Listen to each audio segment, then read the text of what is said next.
जय जोहार, जय छत्तीसगढ़ संगवारी हो। मैं वंदना वर्मा भरथरी लोक गायिका हूँ। अभी मैं आप मन के सामने भरथरी लोक गाथा प्रस्तुत करत हूँ। घोड़ा रोवे घोड़े सारे माँ, घोड़े सारे माँ हो, हाथी रोवे हाथी सारे माँ। घोड़ा रोवे घोड़े सारे माँ, घोड़े सारे माँ हो, हाथी रोवे हाथी सारे माँ। मोरे रानी हो महलों में रोवे, मोरे राजा रोवे दरबारे हो बाई ये दे जी। बोए माँ सोना जमे नहीं, मोती मालूर डार, बारंबार ही आने आवे बिकर दुख माओ। चले आते दीदी मानो शोलाए राम, मोरे जौने समय कर बेरा हो, बाई बोले हो रानी ये दे जी। सुरहीन गैया के गोबर ए मंगाई के हो, खुरदुरे अंगना लिपाई के, मोतियन के हो मोरे चौके हाना, मोरे घी के दिया जलाई के बाई ये दे जी। बरजे हर के नहीं तो माना थे भर थरिया हो, देख तो दीदी चले जावत थे। बरजे हर के नहीं तो माना थे भर थरिया हो, देख तो दीदी चले जावत थे। घोड़ा की सवार चले जावे दीदी, एधे मिर्गा के पाछू कूदावत है बाई ये दे जी। घोड़ा माँ मिर्गा लाला दी के भर थरिया हो, देख तो दीदी कैसे आवत है। घोड़ा माँ मिर्गा लाला दी के भर थरिया हो, देख तो दीदी कैसे आवत है। रंग महर बा एदे आगे दीदी, फुलवा रानी लाओ एदे बोलत है ना, अमृत पानी लाओ मोरे लादे दाई, मरे मेरे काला राम मैं जिया वो दाई। मोरे अमृत पानी लावो वो जोगी लावो वो बाई ये दे जी। मोरे अमृत पानी लावो वो जोगी लावो वो बाई ये दे जी। छत्तीसगढ़ के बेटियों में हाँ बेटियाँ राम, भरथरी में हाँ सुनावत हूँ। छत्तीसगढ़ के बेटियों में हाँ बेटियाँ राम, भरथरी में हाँ सुनावत हूँ। 12 वर्षे मना जोगी बन जाती जी, रानी करे विचार मन मांगुन थे जी। आज जग में अमर हावे भरथरी, राजा भरथरी बाई ये दे जी। आज जग में अमर हावे भरथरी, राजा भरथरी बाई ये दे जी। आज जग में अमर हावे भरथरी, राजा भरथरी बाई ये दे जी। धन्यवाद।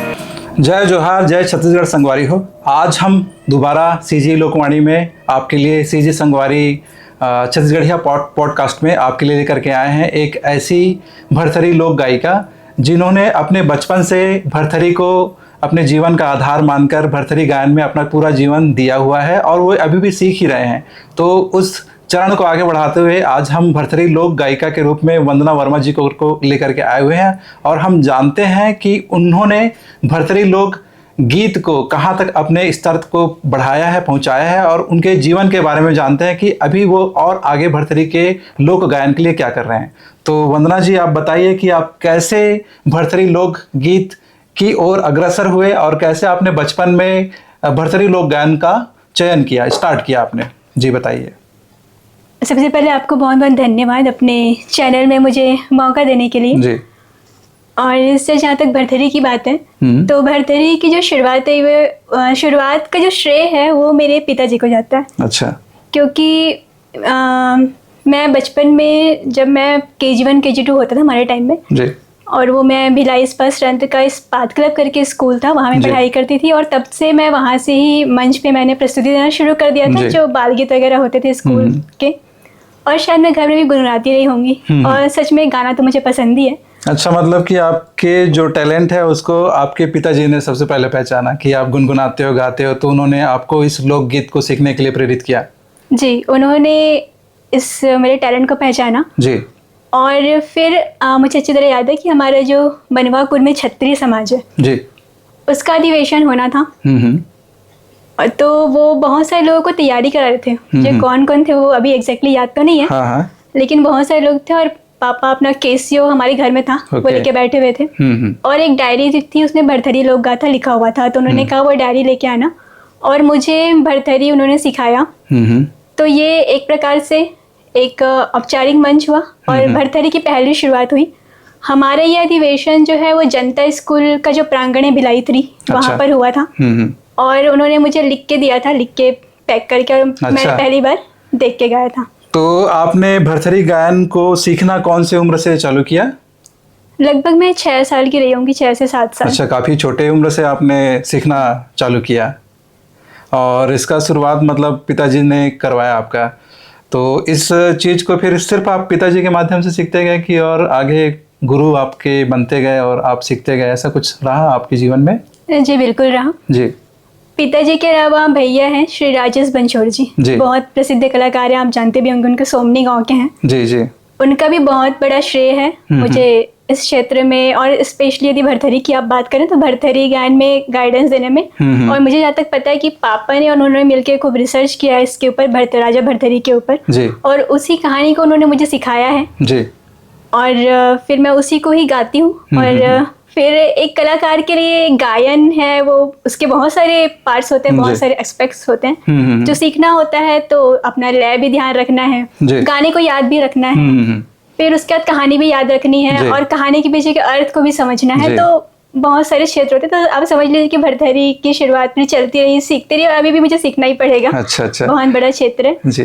तो हमें एक चीज़ और बहुत जरूरी है जानना, क्योंकि बहुत सारे छत्तीसगढ़ के लोग हैं जो इस गायन के बारे में नहीं जानते। तो एक छोटा सा परिचय भरथरी लोकगीत का आप दे देंगे हमारे दर्शकों को, बताएंगे कि क्या है एक्चुअल में भरथरी लोकगीत? सर एक्चुअली भरथरी जो है वो लोक गाथा है जी। लोकगीत और गाथा में अंतर होता है। गीत तो आप समझ रहे हैं कि क्या होता है जी। और लोक गाथा का मतलब है आप किसी कहानी को गाकर सुना रहे हैं लोगों को। तो जैसे पंडवानी लोक गाथा ये लोग जानते हैं, बहुत सारे लोग महाभारत की कहानी को गा के सुनाया जाता है। तो भरथरी में उज्जैन नगर के राजा इंद्रसेन और रानी थी फुलवा रानी, उनके बेटे थे राजा भरथरी, जिनको भृतहरि भी लिखा हुआ है कहीं पर। अच्छा। और राजा विक्रमादित्य के ये बड़े भाई थे। अच्छा। तो ये इनकी कहानी है। और पहले तो हम छत्तीसगढ़ और मध्य प्रदेश एक में हुआ करता था जी। तो उज्जैन मतलब ये एमपी की कहानी हो गई, मध्य प्रदेश की। लेकिन छत्तीसगढ़ में भी ये बहुत प्रचलित है, आज भी लोग जानते हैं, गाते बहुत कम लोग हैं। तो राजा भरथरी की कहानी है जो उज्जैन नगर के राजा थे और इन्होंने बहुत कम उम्र में ही संन्यास ले लिया था। अच्छा। तो उसकी वजह से जो सबको दुख हुआ, और ये राजा भरथरी है वो बहुत ही मन्नतों के बाद, जैसे बोलते हैं आज की हम भाषा में बोला जाए तो बहुत ही मन्नतों के बाद ये इनका जन्म हुआ था जी। फुलवा रानी जो है बहुत परेशान रहा करती थी कि मेरे घर में सब कुछ है, बहुत बड़े राजा है, हाथी है, घोड़े, लेकिन मेरे यहाँ बालक का जन्म नहीं हो रहा, मुझे माता बनने का सौभाग्य नहीं मिल रहा है। तो उनको ऐसे ही जैसे साधु कोई थे उनको फल दिए, तो बहुत उन्होंने ऐसे ही कष्ट झेलने के बाद राजा भरथरी का जन्म हुआ जी। लेकिन कुछ कुछ घटनाएं हुई। तो छत्तीसगढ़ में जो हम घटना जो जानते हैं वो ये है कि उन्होंने काले मृग का, कृष्ण मृग का शिकार कर दिया जी। जिनकी 6 कोरी मृगिन, इसका मतलब होता है 126 मृगियां थी जी। और कहा जाता है कि और उनके एक ही काला मृग थे जो कृष्ण मृग जिसको कहा जाता है, और वो उनके पति देव थे। अच्छा। मतलब उनकी 126 रानियां थी और ये पहले जन्म में साधु हुआ करते थे। और ये 126 जो मृगिया है वो उनकी शिष्याएं हुआ करती थी। तो इस जन्म में वो मृग के रूप में और मृग और मृगिया के रूप में आए थे, जन्म लिए थे। तो राजा भरथरी थे, राजा थे, शिकार का बहुत शौक था उनको। तो वो शिकार के लिए गए और उन्होंने काला मृग का पीछा किया, कृष्ण मृग का मारने के लिए। तो फिर वो मृग थे ऐसे ही इस प्रक्रिया में भागते हुए अपने मृगों के पास गए और उनको बताया कि एक राजा है वो मेरा पीछा कर रहा है, तो मेरे प्राण को आप बचा लो। तो मृगियों ने राजा भरथरी से खूब प्रार्थना की कि भाई हम इतनी सारी मृगियां हैं, हमारे एक पति हैं कृष्ण मृग, तो हम आप छांट लो, निमार लो, हम में से छांट और निमार और हमल में से कोनो एक ला मार ले लेकिन हमारे पति अच्छा। ला छोड़ दे। तो राजा भर्तृहरि की गाय मारे से, गैया की हत्या करे से, गौ हत्या से और स्त्री की हत्या करे से महापाप लगते। और मैं क्षत्रिय कुल में जन्म धरे हूँ, मैं ये पापला नहीं लेवा। तो मैं तो एक काला मृगला ही मारू। तो एक गाछ मारे, दूसरा गाछ मारे, तो तीसरैया में राम राम कह के मृगा अपन प्राण ला त्याग दिस। तो फिर ओ मन मृगिया है जो जो मेन जो मुख्य जो मृगी रही से, हिरणी रही से, वहाँ राजा भर्तृहरि ला श्राप दिसे। अच्छा। शराब दिसे कि जैसे हमन अभी अपन पति के वियोग में अभी तड़पत हन, वैसने ही आप भी अपन पत्नी के वियोग में तड़पो। अच्छा। तो ये श्राप के कारण राजा के जीवन में ऐसे ऐसे घटना हुई। तो फिर राजा अपन घर में गई से अपन माता से निवेदन करीस कि मोर जो भी अमृत पानी जो भी ओकर पास रहीस हुई उपाय मृगला जिंदा करे के, अच्छा, वो सबला मोला दे दो, मैं जिंदा करके देखता हूँ मृगला यदि हो जाही था। तो वो उपाय काम नहीं करीस। हाँ, तो फिर वो गुरुनाथ संप्रदाय के गुरु गोरखनाथ ओकर शरण में गई से। तो वो भी बोले से कि तोरा तो शराब लगे हुए मृगिन मन के, हाँ, जे पहली जन्म के ओकर शिष्या हरे। तो मैं तोला अपन चरण छुए बर तो नहीं देवो, और ऐसे तोर पाप तो कटे नहीं ते तोरा मोर चेला अपन घर बार ला छोड़ के मोर पास आए बर पढ़ी और चेला बने बर पढ़ी, तबे ये श्राप से ते मुक्त होबे। तो ये घटना है। तो इस प्रकार से फिर राजा भर्तृहरि और ये भी ते चेला कब बनबे, जब ते अपन पत्नी ला माँ कह के भिक्षा मांग के लाबे। अच्छा। तब जाके ते मोर चेला बने के लायक बनबे, तब जाके मैं तोरा अपन चेला बना हूँ। तो ये कहानी मैं अतकला प्रस्तुत करत रहे हूँ अभी तक। अच्छा अच्छा। तो छत्तीसगढ़ में जो प्रचलित वो मुख्य कहानी वो यही है। आपने जैसे बताया हमारे भर्तृहरि लोक गाथा के बारे में, तो भर्तृहरि लोक गाथा के बारे में तो हमको जानकारी मिल गई, मगर हमें आप ये बताइए कि इस भर्तृहरि लोक गाथा को सीखने का क्रम आपके जीवन में कब से प्रारंभ हुआ और आपके जीवन में कैसे ये गुरुओं के माध्यम से आगे बढ़ते गया? सिर्फ सबसे पहले आपको बताना चाहूँगी कि मेरा जन्म है वो 24 अप्रैल 1991 को हुआ है। अच्छा। मेरे पैतृक गांव साजा में। फिर पापा की नौकरी यहाँ पर थी, पापा का जॉब यहाँ था, गवर्नमेंट जॉब में रहे पापा, तो उसके चलते हम भिलाई में हैं। तो मेरा सारा जो एजुकेशन है वो भिलाई का है। मुझे बोलते हुए बहुत गर्व होता है क्योंकि भिलाई को शिक्षा दानी कहा जाता है। और हम जिस बैकग्राउंड से हैं, जिस गांव से हैं, तो हम मेरे लिए भिलाई बहुत बड़ा शहर है और मुझे बहुत प्राउड होता है कि मेरी एजुकेशन यहाँ की है। एजुकेशन भी यहाँ की है और भर्तृहरि की भी जो शुरुआत है वो भिलाई से ही हुई है। वो कौन से उम्र से प्रारंभ हुआ फिर आपका भर्तृहरि सीखना? सर ये 6 साल की उम्र से प्रारंभ हुआ। अच्छा, काफी छोटे उम्र से हुआ जी। सर और मेरी जो शिक्षा है वो सरस्वती शिशु मंदिर भिलाई 3 से हुई है। उसके बाद केंद्रीय विद्यालय भिलाई। उसके बाद फिर मैंने अपना जो कॉलेज है, मैंने इंजीनियरिंग में स्नातक किया हुआ है। बैचलर ऑफ इंजीनियरिंग की डिग्री है मेरे पास सिविल इंजीनियरिंग में।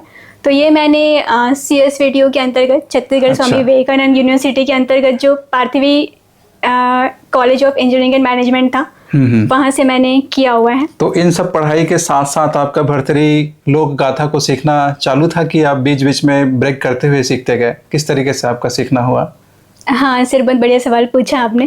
तो ये सवाल मुझे बहुत सारी जगह पूछा गया है कि आप इतने बड़े कलाकारों की भर्तृहरि के साथ साथ आप पढ़ाई को कैसे मैनेज करते हैं? मैनेज किया आपने। तो सर मेरी जो भर्तृहरि है, मैंने कॉलेज के जो फर्स्ट ईयर तक, वैसे मैंने 12वीं क्लास तक मैंने मंची प्रस्तुति दी। फिर कॉलेज के फर्स्ट ईयर में मैंने सिर्फ टीवी शोज किए। अच्छा। जैसे दूरदर्शन में प्रस्तुतियां दी मैंने, और मधुमिता पाल जी हैं, उनको बहुत लोग जानते होंगे। उनके माध्यम से मैंने उनके चैनल में बहुत सारी मैंने प्रस्तुतियां दी, लाइव भी दी और रिकॉर्डेड भी दी।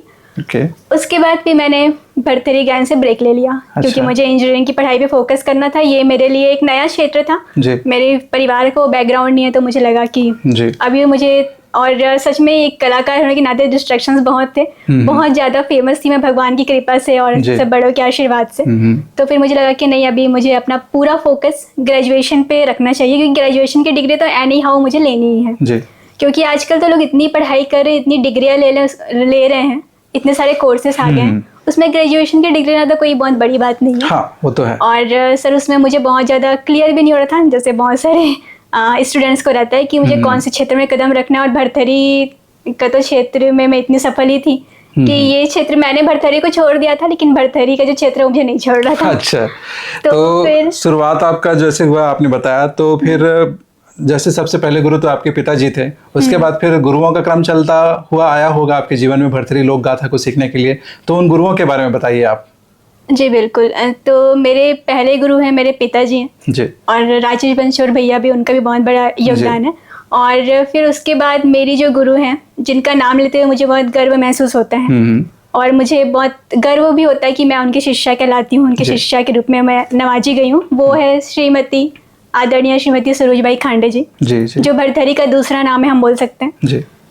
तो और मेरी जो पहली औपचारिक शुरुआत है वो भिलाई, पहला जो मेरी प्रस्तुति थी वो भिलाई 3 के अपने समाज के मंच में दी। फिर दूसरी प्रस्तुति मेरी हुई ग्राम चेटवा में भिलाई इस्पात स्ट्रेंथ के मंच में। उसके बाद तो ये थोड़ी मैं बोल सकती हूँ अनौपचारिक शुरुआत थी। और पहले मैंने देख के गाया था, मैंने बताया, दूसरे में बिना देखे गाया। और जो औपचारिक शुरुआत है अपने प्रॉपर वेशभूषा में, परिधान में और पूरे दल के साथ, ये मेरी शुरुआत है वो हुई है भिलाई स्टील प्लांट से। अच्छा। उसमें छत्तीसगढ़ लोक कला महोत्सव हुआ था और उसका थीम था लोक कला संवर्धन, कला परंपरा समृद्धि वर्ष, ऐसा उसका थीम था। और उसमें उन्होंने रखा हुआ था गुरु शिष्य परंपरा को। तो इसी गुरु शिष्य परंपरा में बहुत सारे कलाकारों का सम्मान हुआ। तो मुझे वहाँ पर सरोजबाई खांडे जी से की शिष्या के रूप में मुझे उन्होंने नवाजा और वो पहली बार मैं उनसे मिली थी। अच्छा। और उन्होंने वो भी मुझसे पहली बार ही वहाँ मिली थी जी।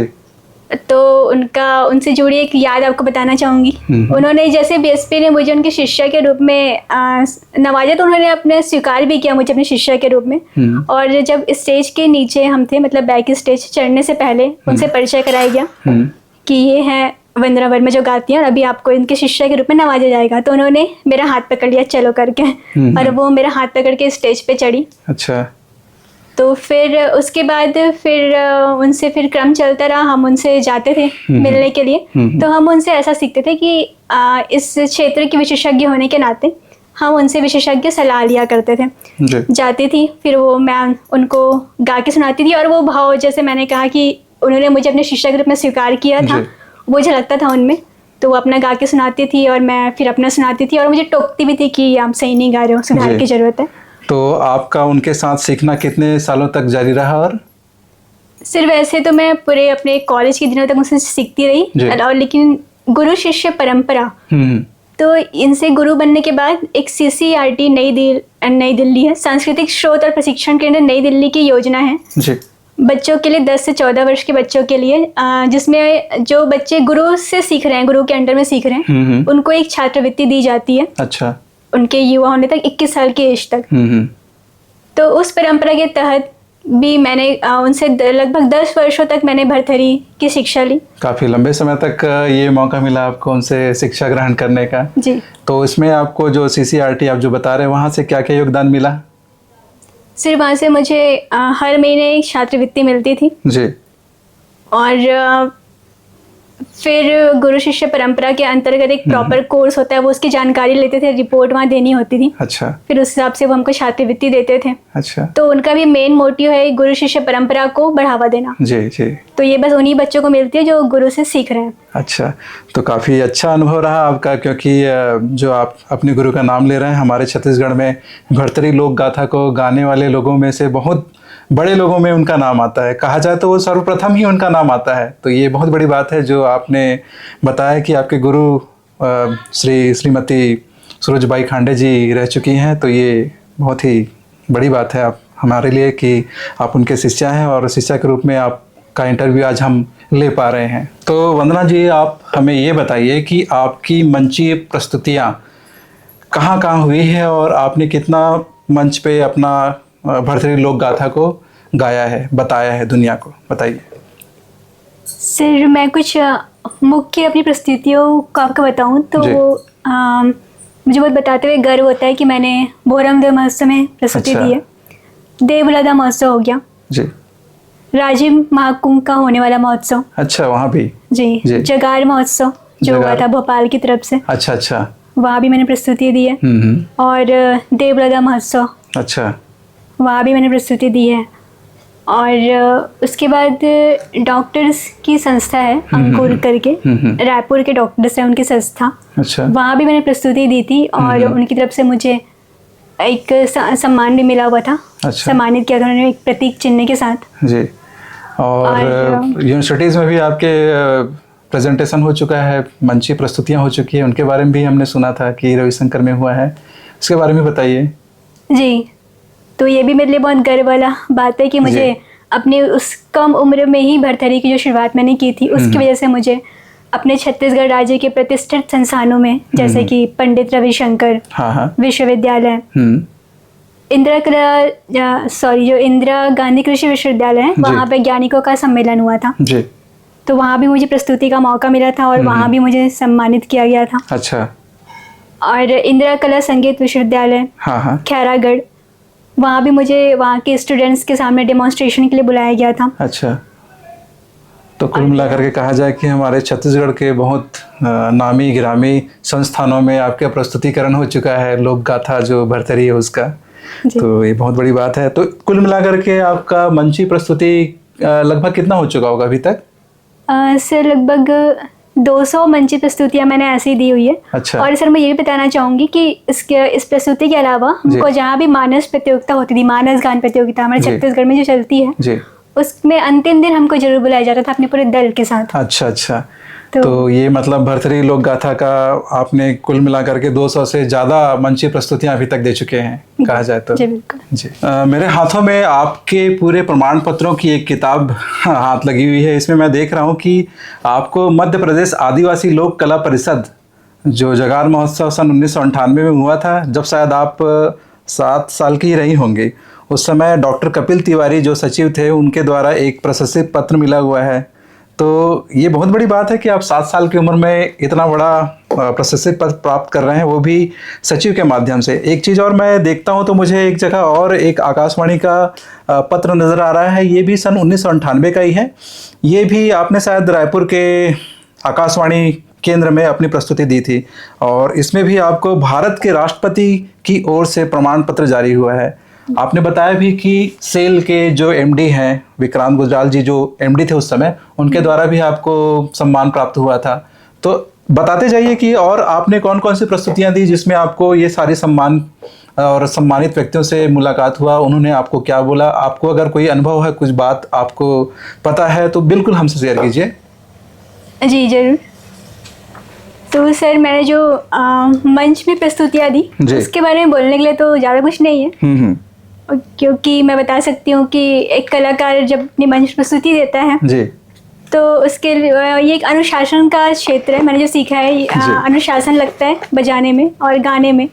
सामने वाला गा रहा है और उसके साथ आपको बजाना है, तो अनुशासन चाहिए होता है, एकाग्रता चाहिए होती है जी। और गाने के साथ साथ गाना याद करना है, कलाकारों के साथ कोऑर्डिनेशन बनाना है और अपने हाव भाव भी मैटर करते हैं। तो उसके बाद जो बैक स्टेज जिसको कहा जाता है, बैक स्टेज के जो अनुभव होते हैं वो उसके बारे में ज़्यादा है मेरे पास शेयर करने के लिए। तो जैसे आपने बताया मुझे बहुत सी जगहों से प्रशंसा पत्र मिला हुआ है, तो ये बैक स्टेज अनुभव है। जब मैंने प्रस्तुति दे दी उसके बाद जैसे आदिवासी लोक कला परिषद के जो सचिव थे कपिल तिवारी जी, उन्होंने मेरे नाम से एक प्रशंसा पत्र जारी किया हुआ है। जब आप 7 साल की उम्र में थे तब का ये पत्र है, तो मुझे गाते हुए 1 या 2 साल ही हुआ रहा होगा, बहुत बड़ी बात है जी। और आकाशवाणी की तरफ से भी मुझे मौका मिला और राष्ट्रपति की तरफ से जारी हुआ है पत्र जी। एक चीज और देखने को मिल रहा है कि हमारे जो भूतपूर्व मुख्यमंत्री थे भूपेश बघेल जी के द्वारा भी एक प्रशंसा पत्र यहाँ नजर आ रहा है, और जो अभी वर्तमान के सांसद दुर्ग के हैं श्री विजय बघेल जी, उनके द्वारा भी एक प्रशंसा पत्र आपको मिला हुआ है। तो कहा जाए तो आपने काफ़ी छोटी उम्र में बहुत बड़ी प्रशंसा और बहुत बड़ा मुकाम हमारे भरथरी लोक गाथा के गायन में प्राप्त किया हुआ है। तो ये हमारे छत्तीसगढ़ के लिए एक सम्मान की बात है कि आप जैसा कलाकार हमारे बीच आज उपस्थित है। साथ ही साथ एक चीज़ और मैं जानना चाहूँगा कि आप हमें ये बताएं कि जो भरथरी लोक गाथा है, इसको प्रस्तुत करने वाले, इसका गायन करने वाले लोगों की संख्या कितनी होगी हमारे छत्तीसगढ़ में? सर यदि भरथरी लोक गाथा के कलाकारों की और इसके गायकों की बात करूँ तो वो तो हाथों में गिने जा सकते हैं। अच्छा। और अभी तो यूट्यूब के माध्यम से बहुत सारे लोगों को सुनने को मिल रहा है मुझे, लेकिन जब मैं गाती थी उस समय तो मुझे सुनने को नहीं मिलता था कि भरथरी लोक गाथा गाने वाला भी कोई है। अच्छा। सूरज भाई खांडे जी थी और मैं थी। तो कहा जाए कि अभी इस लोक गाथा को सीखने वाले लोगों की संख्या भी काफी कम हो गई है और जो इसमें पारंगत हैं वो भी काफी कम ही होंगे मेरे ख्याल से, जैसा आप बता रहे हैं उस हिसाब से। तो आपको क्या लगता है कि जो भरथरी लोक गाथा है इसको आगे बढ़ाने के लिए आपकी तरफ से और लोगों की तरफ से क्या प्रयास होना चाहिए? आप कुछ प्रयास कर रहे हो इससे संबंधित, तो वो भी हमारे लोगों को बताइए, अपने दर्शकों को बताइए। सर बहुत बढ़िया सवाल पूछा है आपने। तो सर जरूरी है कि गुरु शिष्य परंपरा ही, जैसे मैंने आपको 2 बार बताया, गुरु शिष्य परंपरा जो हमें स्कूल में जो पढ़ते हैं विद्यार्थी शिक्षक के बीच, वो तो हम जानते हैं। और गुरु शिष्य परंपरा बोले तो हमारे भारत की प्राचीन परंपरा है और मुझे बहुत ही प्रतिष्ठित मंचों के द्वारा इसमें इन्वॉल्व होने का मौका मिला है। तो सर वही है गुरु शिष्य परंपरा, मतलब आपने जो ज्ञान प्राप्त किया सीखा उसको आगे बढ़ाना। तो सर मेरे पास जैसे मैंने बताया इतने सारे अनुभव हैं, इतना सारा मुझे सम्मान मिला हुआ है, लोगों की प्रशंसा मिली हुई है। तो मुझे भी सच में फील हुआ कि भाई मुझे भी किसी को सिखाना चाहिए, आने वाली पीढ़ी में ये जाए। और जो मुझे जो नॉलेज मिला हुआ है, जो ज्ञान है, वो तो मेरा यूनिक है, तो जरूर मुझे सिखाना चाहिए। तो मैंने प्रयास शुरू किया और मैंने बच्चों को सिखाना शुरू किया और मैं क्लासेस लेती हूँ। तो सर यदि मेरा मुझसे पूछेंगे तो मेरा तो मन है कि मैं एक एकेडमी खोलूँ और मैं बच्चों को प्रॉपर तरीके से इसे सिखाऊं। तो और यदि जैसे सरकार की तरफ से भी हेल्प मिल जाएगी तो बहुत बढ़िया हो जाएगा। तो एक चीज और हम जानना चाहेंगे इस बीच में कि छत्तीसगढ़ शासन की ओर से, संस्कृति विभाग से आपको कुछ सहयोग प्राप्त हुआ है अभी तक? सर ऐसा तो कोई सहयोग, मतलब आर्थिक सहयोग की बात कर रहे हैं? आर्थिक सहयोग और भरथरी लोक गाथा को सिखाने के लिए, लोगों को प्रेरित करने के लिए आपका अहम महत्वपूर्ण रोल जो कहा जाए, भूमिका छत्तीसगढ़ शासन के द्वारा आपका उपयोग किया गया है कि नहीं, मैं ये जानना चाह रहा था कि आपको किसी मंच में प्रस्तुति देने के साथ साथ लोगों को अप्रिशिएट करने के लिए, भरथरी लोक गाथा को बताने के लिए आपको बुलाया गया है कि नहीं, उस चीज़ के बारे में आप थोड़ा सा बताइए। नहीं सर, अभी तक तो ऐसा नहीं बुलाया गया है मुझे जी। औपचारिक रूप से मुझे सिखाने के लिए नहीं बुलाया गया। जी जी जी। और साथ ही साथ आप बता रहे हैं कि बच्चों को भी आप सिखाना चाहते हैं, तो उसके लिए सरकार की ओर से कुछ मदद या कुछ आर्थिक सहायता आपको मिली हुई है? नहीं सर, अभी तक तो नहीं मिली हुई है। जी, तो इसके लिए आप कुछ कहना चाहते हैं, कुछ अपनी बात रखना चाहते हैं सरकार के लिए, तो वो भी आप बिल्कुल वीडियो के माध्यम से रख सकते हैं।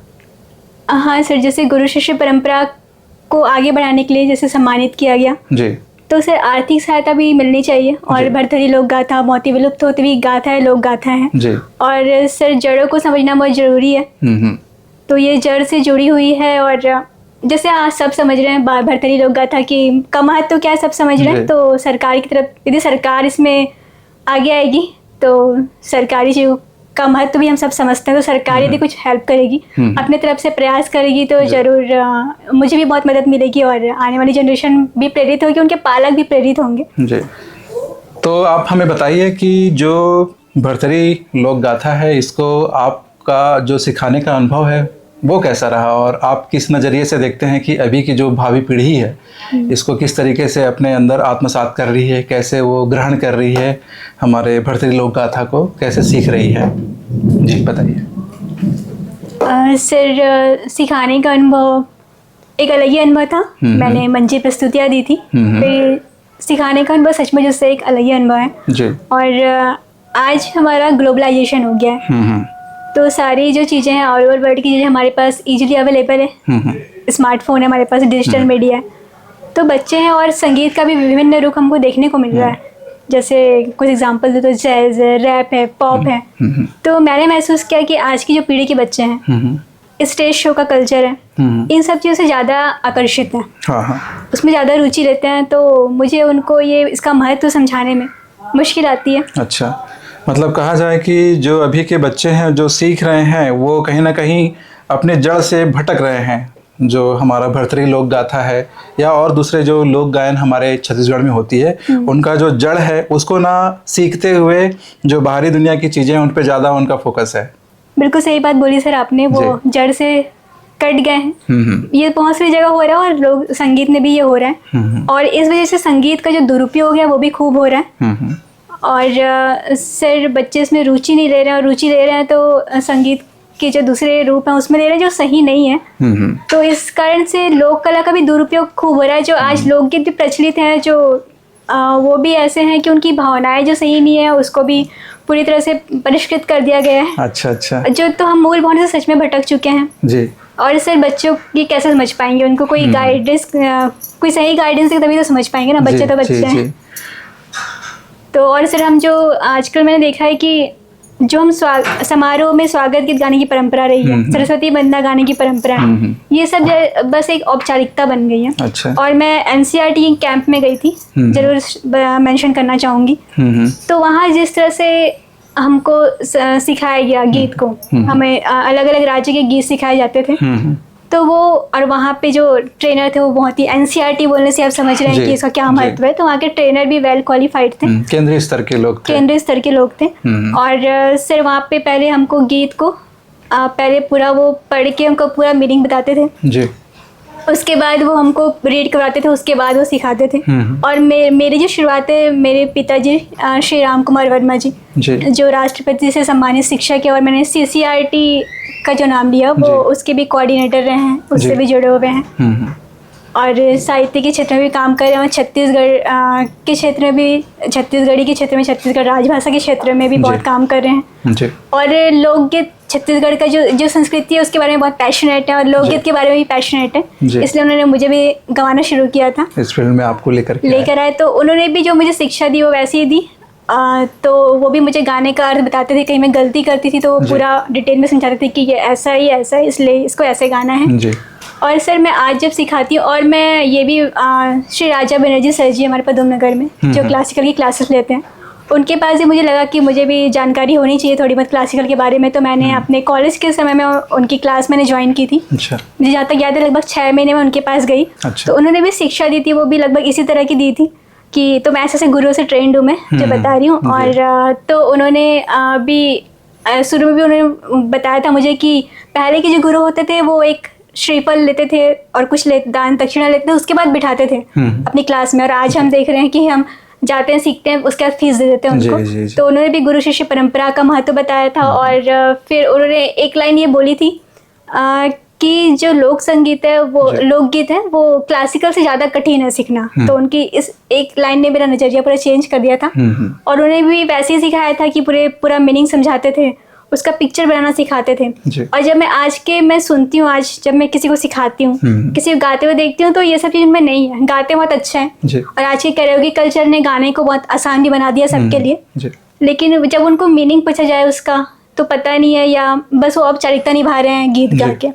तो ये आज के टाइम की मुश्किल है, और मैं बहुत अपने आप को सौभाग्यशाली मानती हूँ कि मुझे ऐसे गुरुओं से और इस तरीके से एक गीत को सीखने को मिला। और सर मैंने सिखाने के दौरान ये भी सीखा कि संगीत शब्द है वो 3 कलाओं का समावेश है, नृत्य, वादन और गायन। ये तीनों स्वतंत्र कलाएं हैं, लेकिन एक दूसरे की पूरक हैं। जैसे गायन के अधीन है वादन, और वादन के अधीन है नृत्य। तो गायन है वो सबसे मुख्य विधा है संगीत की। तो उसको इस तरह से गाया जाता है कि आप जो गाना गा रहे हैं उसका आपको अर्थ पता होना चाहिए, उसके भाव पता होना चाहिए, तब वो प्रॉपर गायन कहलाएगा। और एक कलाकार को अपने गले का भी रियाज करना होता है। तो ये सब चीज़ जो के प्रति आज की पीढ़ी में मुझे अट्रैक्शन नहीं दिखाई दिया, लोगों से दूर भागते दिखाई दिए, तो वो समझ नहीं पा रहे हैं कि ये क्या चीज़ है, उनको वो सब भी आसान लगता है। ये चैलेंज मुझे आए इस फील्ड में, सिखाने के फील्ड में। ठीक। तो चलिए, आप अपने भरथरी लोक गाथा का जो पद आपको सबसे ज़्यादा प्रिय है उसे हमें सुनाइए और बताइए कि आप को कितना अच्छा लगता है ये गीत, ये लोक गाथा लोगों को सुनाना। जी। सर आपने मुझे भरथरी लोक गाथा के बारे में पूछा है और अपना प्रिय पद सुनाने को कहा है, और लोगों को सुनाना अच्छा लगता है कहा है, तो मैं ज़रूर बताना चाहूँगी कि भरथरी लोक गाथा का जो भाव है, जैसे बहुत लोग ध्यान नहीं देते हैं, क्योंकि जैसे आपको मैंने बताया था बैक स्टेज की जो मेमोरीज होती है, जो कमेंट्स में तो बहुत इंपॉर्टेंट होते हैं, तो कुछ लोग मुझे बोलते हैं कि आप बहुत ज़्यादा हाव भाव के साथ नहीं गाते हैं। तो ये तो मुझे पता है कि सबका अपना अपना अंदाज होता है किसी भी काम को करने का, तो वो एक चीज़ है। और आप मेरे गुरु श्रीमती सुरुजबाई खांडे जी को भी देखेंगे तो उनका भी अंदाज एक अलग है, वो भी बहुत ज़्यादा हाव भाव से नहीं गाती है, उनका भी शांत तरीका है। और जो भरथरी लोक गाथा की बात जो मैंने कहा कि लोग मिस कर जाते हैं, समझ नहीं पाते, वो ये है कि एक दुख की कहानी है, दुख की गाथा है जी। जिसमें एक दुख का जो दृश्य है वो चित्रित किया जा रहा है। जैसे कि आप आज के टाइम में रिलेट कर पाएंगे कि एक किसी घर में एक जवान लड़का जिसकी अभी भी शादी हुई है, उसकी मृत्यु हो जाए, जो बहुत ही मन्नतों के बाद पैदा हुआ था, और आप उसको किसी को बता रहे हैं तो कैसे बताएंगे जी। तो उसका एक लहजा ही अलग होता है। और भरथरी की शुरुआती वही होती है कि घोड़ा रोवे घुड़सवारे माँ, घुड़सवारे में वो हाथी रोवे हाथी सारे माँ। तो राजा भरथरी है वो बहुत ही कम उम्र में, जिनकी अभी नई नई शादी हुई थी, उस टाइम पे वो ये डिसीजन ले रहे हैं कि वो वैराग्य ले लेंगे। तो सब लोग इतने दुखी हैं कि घोड़ा है वो अपनी जगह में रो रहा है, घोड़सवार में रो रहा है, हाथी सार में रो रहा है जी। तो ये शांत तरीके से ही गाया जाता है जी। तो ये हमें सुनाइए ये पद जो आपने अभी हमें एक्सप्लेन किया। बिल्कुल सर जी, जरूर। घोड़ा रोवे घोड़े सारे माँ, घोड़े सारे माँ ओ, हाथी रोवे हाथी सारे माँ, मोरे रानी ओ महलों में रोवे, मोरे राजा रोवे दरबारे माँ पाइए दीजिए, बोए माँ सोना जमै नहीं, मोती मालूर डार, बारंबार हीरा नहीं आवे, बेकर दुख माओ चले आथे दीदी, मानुष चोला ही राम, मोरे जौने समय कर बेराओ, बाई बोलयो रानी दीजी, सुरहीन गैया के गोबर मंगाई के ओ, खुरदुर अंगना लिपाई के, मोतियन के ओ मोरे चौके हाना, मोरे घिए के दिया जलाई के बाइये दे जी, तीर कमन छाला धारी के भरथरी हाओ, देख तो दीदी चले जावत है, घोड़ा के सवार चले जावे दीदी, दे मिर्गा के पाछो कुदावत है भाई ये दे जी, घोड़ा माँ मिर्गा लाला दी के भरथरी ओ, देख तो दीदी चले जावत है, घोड़ा के सवार चले जावे दीदी, फुलवरानी लाओ दे कहा थे ना, मरे में गाला राम मैं जी आवो दाई, मोरे अमृत पानी लावो वो, जोगी लावो वो बाई ये दे जी। तो ये रिस जी बहुत सुंदर। ये जो हमारी छत्तीसगढ़ी लोकगीत लोक गाथा है, इस तरीके से सुनना अपने आप में ही एक अलग अनुभव होता है, और मैं चाहता हूँ कि लोग इसे अच्छे से समझें, जानें और भरथरी लोक गाथा को समझें और अच्छे से फील करें। साथ ही साथ हमारे जो विलुप्त होती हुई लोक गाथाएं हैं, लोक गीत हैं, उनको अच्छे से समझ करके हमारे छत्तीसगढ़ी संस्कृति को समझ के आगे बढ़ाते रहें। तो आपका बहुत बड़ा सहयोग होगा हमारे लिए कि आपने हमारे सामने अपना इतना अच्छा प्रस्तुति पेश किया, और हमारे लिए भी एक सौभाग्य की बात है कि हम आपके सामने उपस्थित हो सके और आपको हम प्रस्तुत कर पा रहे हैं। उसके लिए आपका आभार है और आपका धन्यवाद है कि आपने हमें मौका दिया अपना इंटरव्यू हमें देने के लिए। जी, तो उसके लिए आपका बहुत बहुत धन्यवाद। आपको भी बहुत बहुत धन्यवाद, आपको, आपकी पूरी टीम को, और युगल किशोर भैया को भी बहुत बहुत धन्यवाद जिन्होंने मेरे बारे में आपको जानकारी दी। जी जी जी, धन्यवाद धन्यवाद। सम्मान जो मला मोमेंटो है, जो मला सम्मान के साथ देगी रही से, तो ये मोमेंटो है वो उतई गांव में जब वहाँ रामायण प्रतियोगिता हो रही से उमा मिले है, और वहाँ मला अतिथि मन के साथ बैठे के मौका भी मिले रही से, और जो भिलाई स्टील प्लांट के बहुत वरिष्ठ पद पे काम करने वाला जो व्यक्ति है, मोला का नाम अभी ठीक से याद नहीं आता है, उकर द्वारा मोला ये सम्मान देगी रही से। और रायपुर में वहाँ के डॉक्टर्स मन के एक संस्था है, अंकुर सांस्कृतिक संस्था करके, तो वहाँ के द्वारा मोला ये सम्मान देगे है, और ये मोला भिलाई स्टील प्लांट के द्वारा देगे जो मोमेंट में लोगो बने हैं। आप देख सकता हूँ नवोदित बाल कलाकार सम्मान जो मुझे 2002 में मिले है रही से, और ये हमारे राज्य के प्रतिष्ठित महोत्सव भोरमदेव महोत्सव में जो सम्मान मोला मिले हैं। और ये मोट प्रशस्ति पत्र और प्रशंसा पत्र के संकलन है जो मोला बहुत जो हमारे राज्य के अलग अलग जगह के जो प्रसिद्ध व्यक्ति मन हैं जानकार मने ओ मनमूल प्रस्तुति ला सुने के बाद देखे के बाद मोला दे है। तो ये में आप देख सकत हो पूरा एक फाइल बन गए होकर एक बड़ा लिस्ट बन गए है और ए में अलग अलग तरह के जैसे कि यहाँ पर आप लोग दिखाओ ये आकाशवाणी से मिले हुए सम्मान पत्र है और इनमें रोहिणी पाटनकर जी है बहुत ही फेमस पर्सनालिटी है यहाँ जे हाँ संस्कार भारती संस्था से जुड़े हुए होकर आप संस्कार भारती रंगोली जाना तो हो ओला बहुत बढ़िया से बनाते हो हाउ भी पेंटिंग क्लास करके वो क्लास भी लेते हो ओकर द्वारा मोरा दे के है। जन सेवक समिति की तरफ से मिले हैं। नगर पालिका परिषद भिलाई चरौदा के जो पार्षद है इसे संतराम भारती जी ओकर द्वारा मोरा मिले हैं। भूपेश बघेल जी माननीय मुख्यमंत्री रही से हमारा अभी भूपेश बघेल जी ओकर द्वारा मुझे मोला मिले प्रशंसा पत्र। मोहन सिंह चंदेल जी उप प्रबंधक सामुदायिक विकास विभाग भिलाई स्ट्रीट प्लान ओकर द्वारा मिले प्रशंसा पत्र ये हरे। लोक कला मंच पंडवानी जो सचिव रही से पद्मश्री पूर्णाराम निषाद जी ओकर द्वारा मोला ये प्रशंसा पत्र मिले हैं। जिला साक्षरता समिति हमारे राज्य में साक्षरता की जब बात होती है तो DN शर्मा जी के नाम आते ओकर द्वारा ये प्रशंसा पत्र मोरा मिले हैं। मोर स्कूल सरस्वती शिशु मंदिर भिलाई जेमा में पढ़े हूँ ओकर प्रधानाचार्य के द्वारा ये प्रशंसा पत्र मोला मिले हैं। श्रीमती सुरुजबाई खांडे जी मोर गुरु हैं गुरु री से ओकर द्वारा मुझे मोरा मिले हैं और ये बहुत ही तगड़ा स्थान रखते मोर उपलब्धियों की सूची में। मध्य प्रदेश आदिवासी लोक कला परिषद के सचिव के द्वारा मोर प्रस्तुति ला सुने के बाद ये जारी करे गए से।